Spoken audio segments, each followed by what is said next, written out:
Natatakpan ng punong lalaking ito na nakuha na ng CCTV sa barangay Greater Lagro sa Quezon City. May dala siyang sling bag at tila nagbabasa ng metro ng kuryente sa isang bahay. Maya-maya ay naglakad palayo.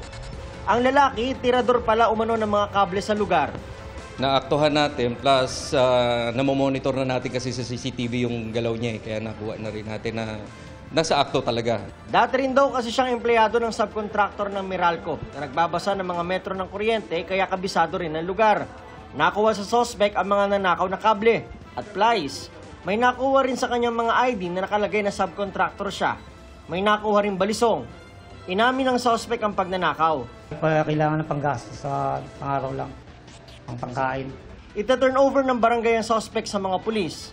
Ayon naman sa Meralco, sasampahan nila ng kaso ang suspect lalo kung napatunayan pagmamay-ari ng Meralco ang mga kableng ninakaw. Kung yan ay kable namin, violation yan ng Anti-Electricity Pilferage Law and kasama dyan yung mga materials, mga wires, mga facilities namin. So, papailan namin ang kaso yan obviously.